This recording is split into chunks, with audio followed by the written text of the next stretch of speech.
Dari Bu Yeni, sementara berarti setiap gerakan itu pasti mengandung 4 unsur secara bersamaan. Yes, pasti. Saya baca tadi dalam satu bagian teks itu kan disebutkan rupa kita tuh punya punya 3 karakteristik, jasmani kita punya 3 karakteristik. Dia muncul bersama-sama dan dia lenyap bersama-sama. Dan dia apa namanya bergantung juga dengan hal yang sama. Ya, muncul bersama-sama, lenyap bersama-sama, dan dia bergantung pada hal yang sama. Nah, maka dia ketika ketika melakukan pergerakan tangan seperti ini 4 unsur otomatis dia muncul bersama-sama. Nggak bisa terpisah. Oh, unsur udaranya dulu dan apanya dulu. Nggak bisa. Yang memungkinkan adalah dominannya yang mana dari 4 unsur tersebut. Kalau kita duduk merasakan pantatnya udah mulai nempel sama sama lantai, rasanya pantatnya sudah sakit banget gitu kan, berat pantatnya, berarti itu unsur tanahnya dominan. Ya, kalau panas banget di bagian pantat, di bagian pinggang, oh itu berarti unsur apinya dominan. Ya, begitu ya. Dari Erik Chandra, apakah dalam mempelajari Abhidhamma Sanggaha bisa lebih mengetahui tentang metasi vipassana? Betul. Itu kan seperti rangkuman terkait dengan batin dan jasmani. Jadi dalam dalam apa namanya? Dalam hal tersebut itu kan dijabarkan apa sih yang apa? Yang kebenaran yang hakiki yang harus dipelajari dalam Abhidhamma Sanggaha. 9 bab itu ya. 9 bab itu ya sebetulnya membahas tentang kesadaran, cita, cetasika itu adalah faktor-faktor batinnya, kemarahan, kebencian, ketakutan, kemudian ketakutan nggak ada. Oh iya ya ada tapi terselip ya. Kemudian keserakahan, kebencian, kebodohan dan seterusnya itu dipelajari di sini. Batin loh ini. Kemudian berikutnya rupa jasmani yang seperti kita bahas. Kita bahas hanya 4. Yang berikutnya ada 24 bagian lagi. Ya ada 28 totalnya. Nah, kemudian yang terakhir adalah nibbana. Jadi dijelaskan kita sebagai manusia ada 3. Ada 3 batin itu adalah kesadaran, faktor-faktor kesadaran, faktor-faktor batinnya, cetasika, ada rupa jasmaninya atau materinya, dan yang terakhir ini adalah nibbana, di mana kondisi 3 ini lenyap.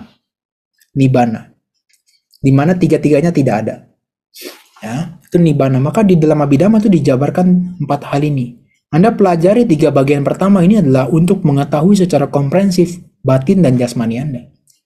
Dan menurut saya itu penting untuk dipelajari.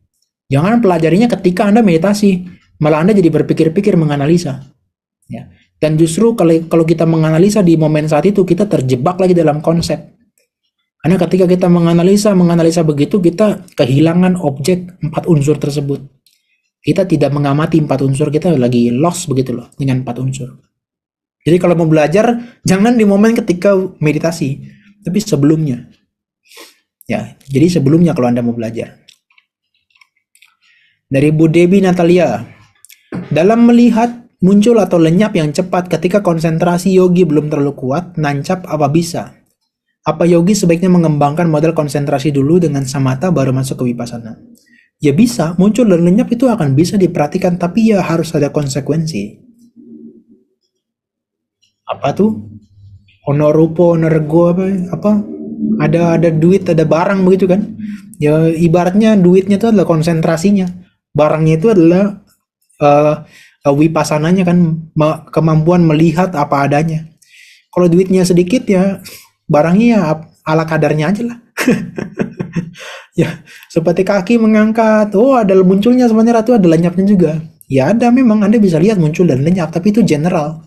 Ya seperti misalnya, oh kemarin saya punya mobil sekarang hilang, dia muncul dan lenyap, tapi itu kan yang masih dalam konteks umum begitu loh, bukan yang intrinsik yang seperti yang Sang Buddha anjurkan terkait dengan nama atau batin dan rupa atau jasmani. Ya. Nah, apakah meditasi modal konsentrasinya dulu yang dikembangkan? Ya perlu. Modalnya dikembangkan dulu menurut saya. Maka Anda latihan setiap malam 30 menit itu bagus mengembangkan modal konsentrasi. Nanti Anda tempur untuk meditasi yang lebih intensif 10 hari itu dengan vipassana retreat misalnya. Bisa. Jadi itu Anda udah punya modal. Atau kalau Anda mau meditasi yang 2 hari untuk melatih ketenangan batin, itu bisa yang seperti di sini kan. 2 hari atau 3 hari itu Anda bisa lakukan. Konsentrasi itu Anda latih dulu sampai sedemikian kuat, sedemikian mendalam. Dan cukup lumayan ya. Untuk 2 hari, 3 hari saya pikir cukup lumayan. Karena di 2 hari itu Anda punya kesempatan menjaga sila dengan baik. Anda bisa praktek konsentrasi dengan cukup intensif. 2 hari itu jadi modal yang lumayan. Karena 2 hari itu pun Anda full dengan meditasi. Ya, Anda full dengan meditasi. Full artinya ya setiap sesi setengah jam atau 1 jam Anda lakukan tanpa terputus. Itu sebetulnya simulasi vipassana juga.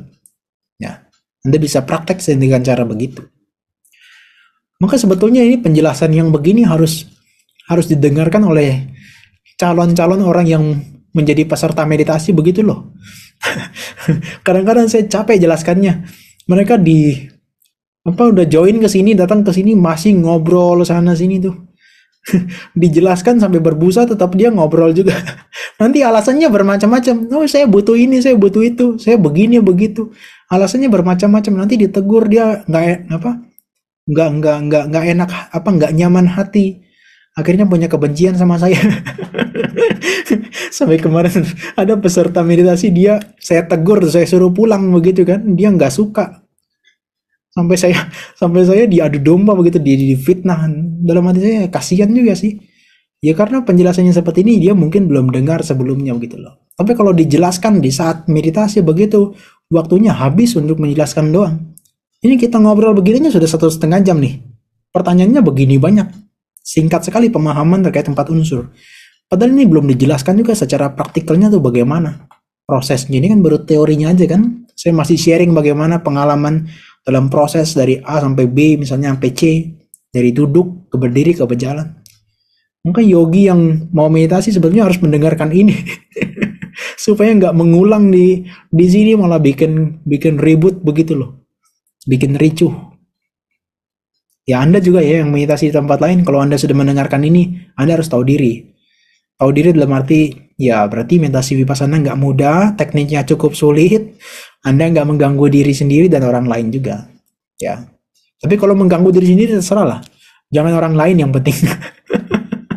Jangan orang lagi jalan, kemudian diajak bicara. Orang lagi jalan, sendalnya ditendang-tendang misalnya. Orang lagi mandi digedor-gedor. Orang lagi tidur diketok-ketok. Nanti yang lain terganggu maksudnya. Ya. Oke, izin bertanya Sam. Tanya pemula, kembang kempis perut. Oh sorry. Izin bertanya dari Bu Amei Hong. Bagaimana cara praktek keseharian dalam kehidupan kita dalam menyadari 4 unsur? Apakah hanya perlu kita sadarin saja, setelah itu lewatin ya, atau menganalisanya? Ya sadari saja. Ya, kita harus tahu bahwa di keseharian kan nggak intensif ya latihannya. Ya Anda kan harus bekerja dan seterusnya. Anda bisa menyadari di waktu-waktu tertentu mungkin, tapi dalam keseharian yang lainnya dengan kondisi aktivitas yang non formal begitu, ya sudah Anda hanya sekedar menyadari. Yang tadi saya bilang itu general awareness. Kenapa begitu? Itu bagus juga dan masih bermanfaat supaya Anda tidak hanyut dalam kegelisahan, tidak hanyut dalam keserakahan, dan tidak hanyut dalam kebencian. Itu bagus, itu jadi pengawas batin Anda. Ya. Sehingga itu bermanfaat, artinya ketika Anda memeditasi, batin Anda tidak penuh dengan kegelisahan karena Anda melakukan sesuatu kesalahan. Nah, batin yang punya record melakukan kesalahan dalam 1 hari misalnya, itu akan terpikirkan dalam kita meditasi. Maka kalau Anda punya general awareness yang hanya sekadar menjaga saja, itu akan bermanfaat di malam hari Anda meditasi. Dia akan jauh lebih mudah dan lebih tenang begitu. Ya. Kalau menganalisanya saya pikir janganlah. Nanti Anda malah jadi orang yang blank begitu loh. Tatapannya kosong. Tatapannya kosong karena Anda berpikir-pikir, karena kan melihatnya kan ke dalam bukan keluar kan. Tatapannya kosong. Nanti diajak ngomong sama orang nggak nyambung. Ya, Anda nggak harus sedetil itu dalam keseharian. Tapi kalau dalam retreat Anda perlu melakukannya. Dan itu wajib sebetulnya. Dari Omi, izin tanya, pemula kembang kempis atau mengamati napas di hidung yang lebih membantu? Nggak tahu teman-teman bagaimana. Saya mau tanya deh, teman-teman lebih terbantu yang mana? Kembang kempis atau nafas masuk keluar lebih mudah diamati? Dua-duanya nggak ada yang lebih mudah dan nggak ada yang lebih sulit sebetulnya. Ya. Tapi beberapa guru tertentu menganjurkan kembang kempis perut. Karena di bagian perut ini 4 unsur akan mudah terlihat dengan jelas dibandingkan di nafas di hidung. Ya. Bagian perut ini ketika diperhatikan kembang kempis itu 4 unsur lihatnya tuh sangat kasar dan sangat jelas. Maka orang lebih memilih dengan kembang kempis perut kalau mengamati 4 unsur. Bukan karena alasannya kembang kempis perut itu adalah wipasana, bukan. Ya. Dan di nafas di hidung itu adalah samatha, ketenangan batin doang, itu bukan. Yang bedakan samatha dan wipasana kita harus tahu. Kalau samatha itu adalah satu objek nggak berubah-berubah dan itu konsep. Tapi wipasana itu adalah objeknya bisa beragam, bukan hanya satu, tapi juga di sisi lain dia mengamati bukan hanya konsep, tapi dia 4 unsur dari karakteristiknya, sifat-sifatnya itu. Jadi mau nafas di hidung, kembang kempis perut, dia bisa jadi samatha atau wipasana. Ya. Tapi di perut biasanya orang-orang mengatakan itu lebih kasar dan mudah diamati. Nah, seperti Bu Jani mengamati nafas masuk keluar katanya lebih mudah. Jadi itu mungkin itu preferensi masing-masing, Anda bisa coba. Ya, Anda bisa rasakan mana yang lebih mudah diamati oleh Anda begitu. Kalau Anda rasakan di hidung lebih nyaman, Anda gunakan hidung itu terus-menerus dan jadikan itu sebagai suatu kendaraan atau suatu keahlian terus-menerus, lakukan terus-menerus, bahuli kata, ya kan? Banyak kali Anda lakukan supaya dia jadi keterampilan tuh. Ya. Maka kan dianjurkan oleh Buddha asewita, kemudian bawita, bahuli kata, itu harus Anda gunakan juga sebagai yani kata, sebagai kendaraan. Asewita Anda ketika nafas di hidung Anda sudah rasa nyaman, lakukan itu, Anda jadikan asewita. Mengulang-ulang, berasosiasi dengan dia terus-menerus. Bahawita Anda kembangkan terus-menerus. Bahuli kata itu dari kata lakukan dengan banyak kali, terus-menerus lakukan sampai sebanyak-banyaknya. Artinya setiap meditasi Anda gunakan objek itu yang Anda yakini mudah diperhatikan. Kemudian yani kata itu adalah Anda gunakan dia sebagai kendaraan. Setiap Anda bermeditasi, objeknya itu. Ya, objeknya itu. Jadi Anda nggak usah switching terus-menerus. Kesini saya ganti objek nafas, kesini saya ganti objek perut, lama-lama dia nggak berkembang, satu dengan yang lainnya nggak berkembang. Ya, tapi kalau Anda pengen coba-coba mungkin lebih nyaman yang mana ya silahkan. Tapi kalau sebagai kendaraan sampai Anda meditasi secara sebagai nanti keterampilan Anda harus gunakan satu. Ya. Nafas atau di kembang kempis perut begitu. Oke, kemudian berikutnya ini dari Yayang Sam, kalau meditasi vipassana bagaimana caranya untuk mengetahui bahwa kita merasakan 4 unsur dalam jasmani kita. Dengan kesadaran. Makanya kan begini. Tadi kan saya sebutkan, kaya nupasi viharati. Kaya nupasi viharati, kita berdiam mengamati jasmani sebagai jasmani.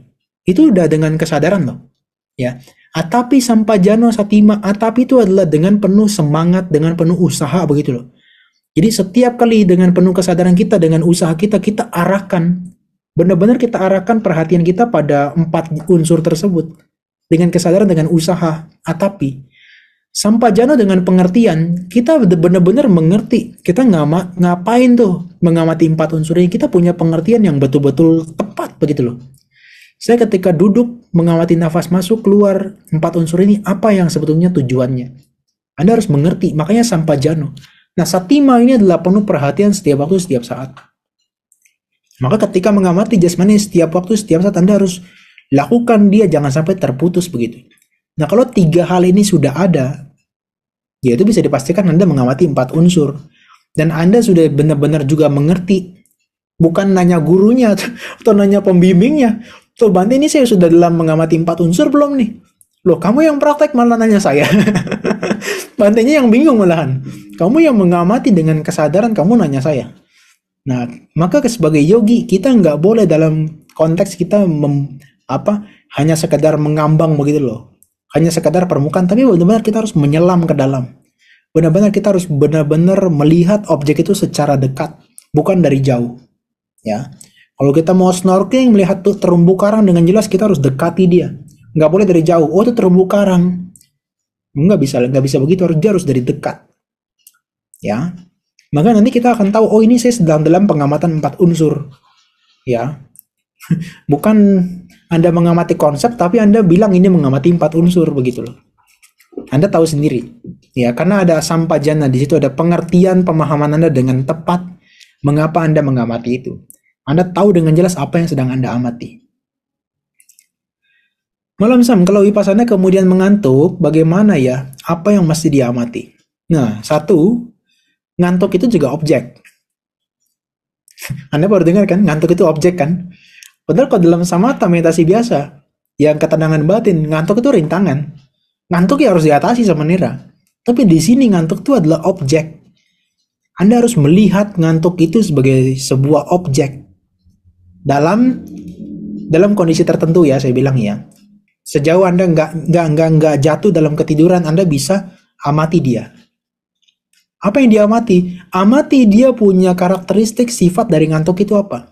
Oh, ketika ngantuk muncul pikiran jadi tumpul. Mengamati objek itu nggak jelas.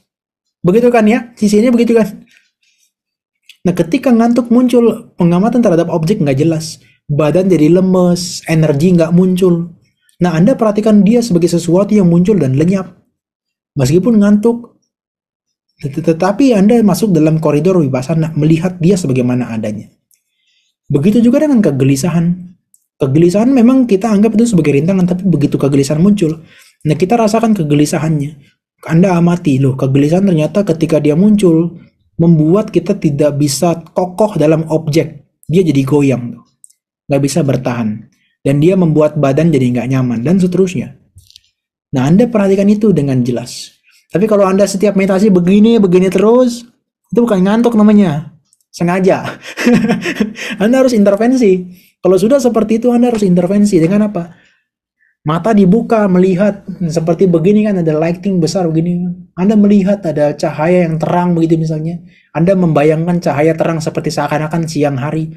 Ya, Anda harus punya intervensi. Kalau Anda masih ngantuk dengan cara begitu, Anda cuci muka misalnya. Masih ngantuk begitu, lakukan dengan secara aktif meditasi jalan.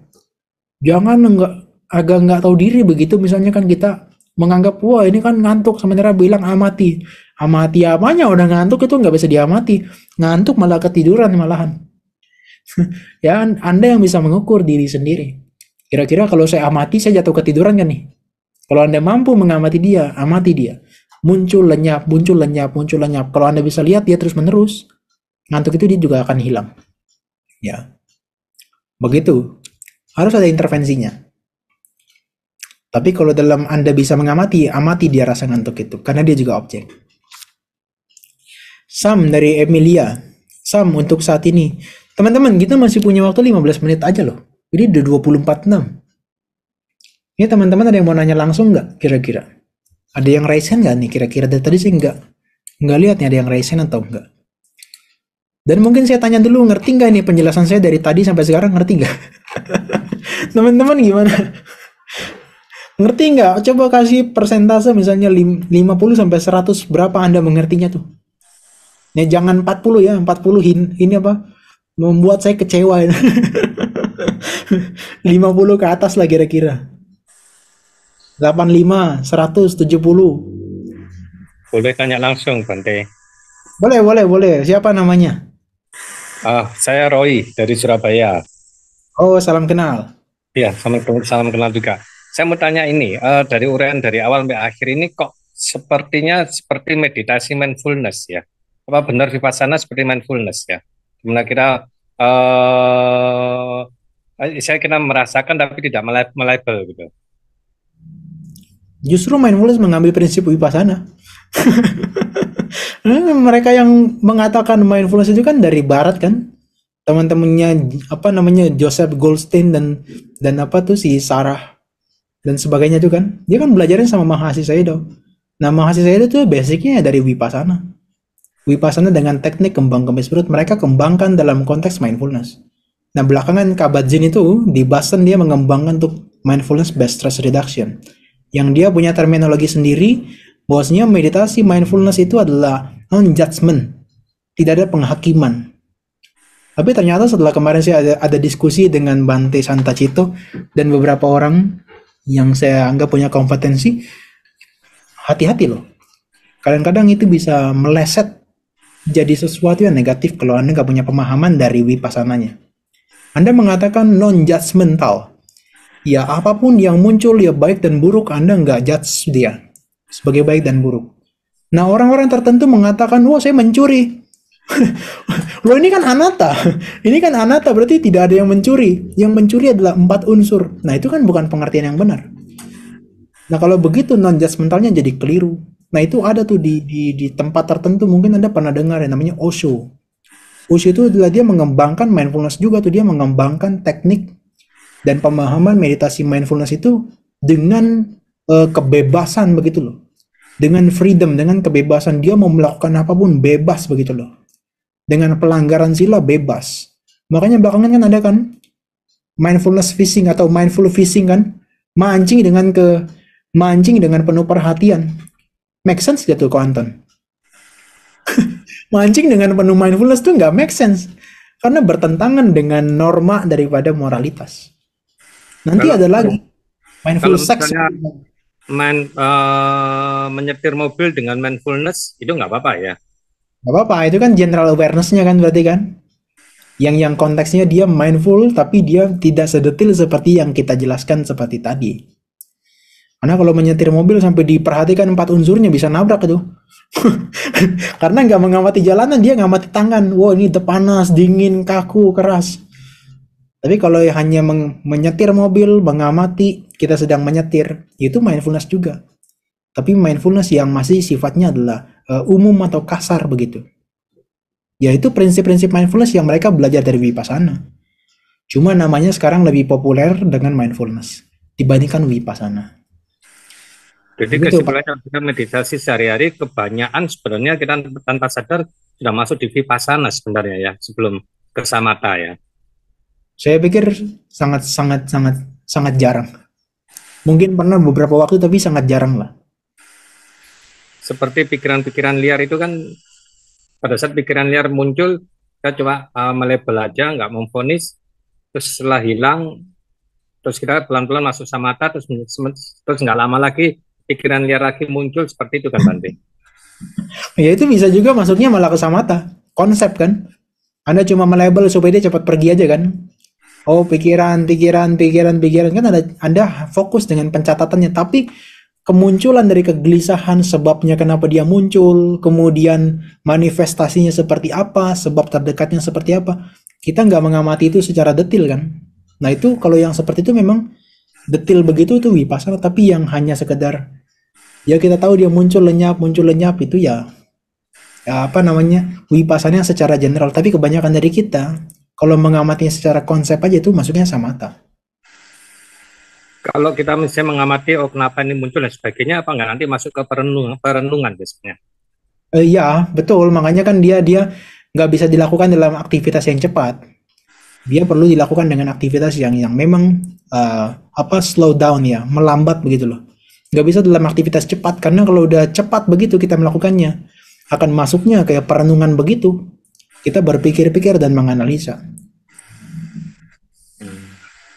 Oke, Dimas Bante, sementara saya tampung dulu deh. Oke, jadi untuk Vipassana tuh memang ada term and conditionnya ya, teman-teman sekalian. Nggak bisa dalam konteks kita yang secara detail kita perhatikan dalam aktivitas yang seperti kita hari-hari biasa.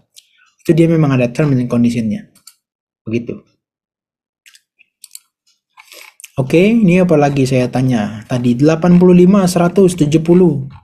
Ada yang 99 loh. Ragu juga nih saya. 99 bener nggak ini? Mengerti tapi PR-nya prakteknya itu loh. Mengerti banget Sam, 85% bisa dibilang such mind opening. Oke, membuka pikiran begitu ya. Oke, saya mungkin bacakan 3 atau 4 pertanyaan lagi ya teman-teman ya. Karena kita udah mau jam 9 ini. Besok teman-teman aktivitas juga. Termasuk saya. Sam, kalau meditasi jalan unsur airnya atau apa, bagaimananya di mana? Nah itu memang kan tadi saya katakan unsur air itu agak sulit untuk diperhatikan. Tapi ada dia. Dia sifatnya dalam bentuk dua tadi. Mengalir dan kohesif teman-teman sekalian. Kohesif. Ya. Dan saya juga belum baca terlalu detail terkait dengan teorinya terkait dengan unsur air. Nanti kalau saya udah baca saya akan sharing lagi ya. Dari Shirley, selamat malam Sam, saya pernah bermeditasi 1 kali, tiba-tiba masuk ke ketenang, kemudian saya merasakan panas di dalam tubuh. 2 kali merasakan panas dalam 1 kali meditasi. Kemudian di meditasi yang lain waktu merasakan hangat kemudian hilang. Tetapi tidak selalu demikian. Artinya gimana Sam? Betul. Teman-teman, kalau Anda meditasi ketenangan batin, Dia tuh algoritmanya tuh bisa ketebak begitu loh, bisa bisa dipastikan dan dia pasti. Ada urutannya begitu, optiknya jelas. Urutannya itu pasti, maksudnya kalau kita mengamati nafas, masuk keluar kan kita kan fokus. Apapun yang selain nafas kita abaikan. Ya kan? Jelas kan itu algoritmanya. Dan objeknya selalu itu terus karena konsep dia nggak pernah berubah, nafas terus menerus. Tapi kalau Anda mengamati dalam konteks vipassana, objeknya tuh random. Sekarang muncul sakit, berikutnya bisa muncul tidak nyaman. Kemudian dalam konteks hangat dan dingin, ketika sesi yang kali ini hangat dan dinginnya tuh seperti ini. Berikutnya nggak mungkin sama. Kalau sama itu namanya menduakan Tuhan itu. Tidak ada yang abadi, Anda minta abadi, bagaimana ceritanya? Nggak bisa itu menduakan Tuhan. Ya, maksudnya adalah menduakan hukum alam begitu loh. Hukum alamnya menyatakan ini harus berubah, tidak bisa sama dalam waktu yang berbeda, nggak bisa sama. Tapi Anda ingin merasakan sesuatu yang sama, nggak mungkin ketemu. Ya, nggak mungkin ada itu, nggak mungkin ada. Bahkan dalam waktu yang berdekatan sekalipun nggak mungkin sama, pasti dia berbeda. Oke, begitu ya. Justru itu benar bahwa panas dan dinginnya 4 unsur yang kita amati tadi itu berbeda-beda setiap kondisi. Nah, Anda bisa lihat kan, itu halus sekali kan? Itu kemelekatan tuh. Betul nggak? Cien itu kemelekatan kan? Kemarin rasa hangat, sejuknya kayak gini. Itu belum ngomong tenangnya loh. Baru ngomong tentang hangatnya di tubuh itu sudah jadi kemelekatan. Besok nggak ketemu begitu, Anda cari-cari. Lu kok nggak ketemu begitu lagi ya? Kemelekatan begitu halus. Dia bisa berkamuflase dalam bentuk apa aja. Topengnya banyak dia. Topengnya banyak dan objeknya nggak harus hanya yang menyenangkan. Yang kadang-kadang yang biasa-biasa aja kadang-kadang menyenangkan. Tapi kalau orang awam kan nggak menyenangkan pun dilekati ya. Si ini ya. Ngomel-ngomel dari dulu sampai sekarang kan sama gitu terus. Kalau nggak ngomel nggak bahagia hatinya.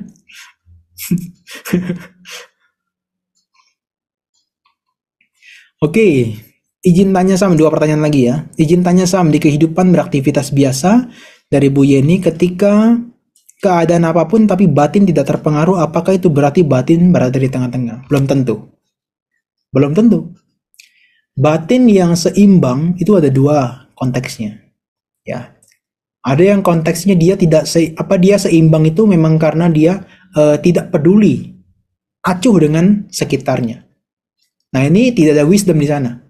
Ini hanya bentuk perasaan yang kita alami seperti kita sedang bengong. Kok Anton pernah bengong nggak? Atau sedang bengong? Nah, itu kan seakan-akan kan seimbang kan? Seakan-akan seimbang, tidak ada keburukan yang dilakukan, atau tidak ada keserakahan yang dimunculkan, tidak ada kebencian yang dimunculkan. Seakan-akan seimbang loh. Tapi apakah itu keseimbangan batin yang dimaksud? Bukan. Karena tidak ada kebijaksanaan di sana. Tapi kebijaksanaan itu Anda mengerti dengan jelas. Terkait dengan ini objeknya yang Anda perhatikan itu apa. Dan Anda bisa mengerti ini muncul dan lenyap sebetulnya. Ya, hati-hati. Keseimbangan batin itu bisa ada 2. Ada yang seakan-akan dia seimbang tapi dia acuh, tidak peduli. Dan ini terjadi bagi orang yang punya ego dan kemelekatan yang kuat. Ini ego dan kemelekatannya kuat. Dia pernah masuk dalam kondisi konsentrasi yang mendalam misalnya. Wah, dia pride-nya tinggi langsung. Wah, ini loh saya arogansinya naik dia. Ini loh saya bisa merasakan ketenangan. Jadi dia kalau di mana-mana, dia nggak boleh dengar suara yang tidak tenang atau yang hening begitu loh. Dia harus merasa semua harus tenang. Nggak boleh dia bersuara. Kalau ke wihara dia minta semuanya tenang. Padahal baca parita orang lain baca parita dia nggak ikutan, dia meditasi. Nah, ini juga keseimbangan batin loh. Tapi keseimbangan batin yang berakar pada keserakahan, pada egonya itu.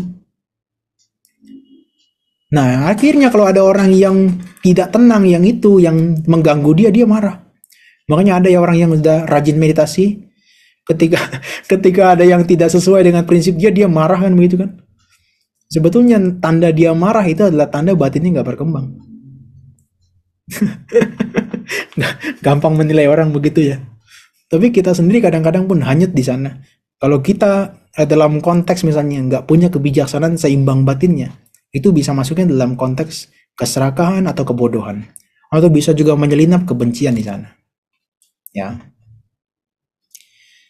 Oke, terakhir. Ini dari Bailey. Saya selalu merasakan ringan berat tubuh seperti patung dan tubuh menjadi meninggi atau lebar.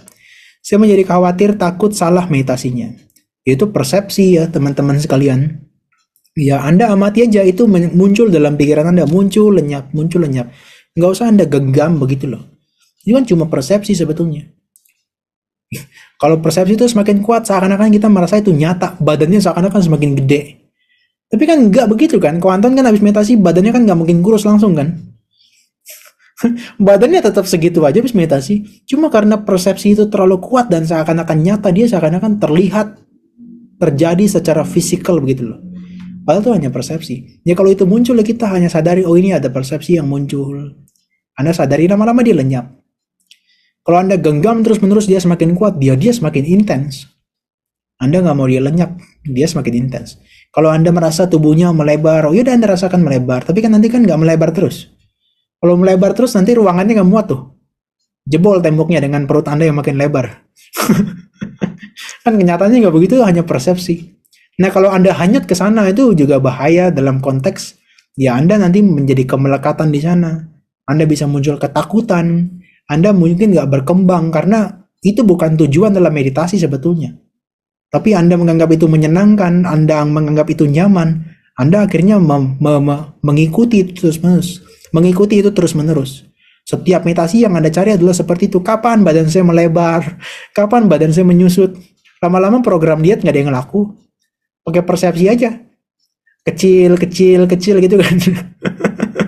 Peninggi badan nggak ada yang laku, jadinya tinggi, tinggi. Kan nggak begitu, itu hanya persepsi.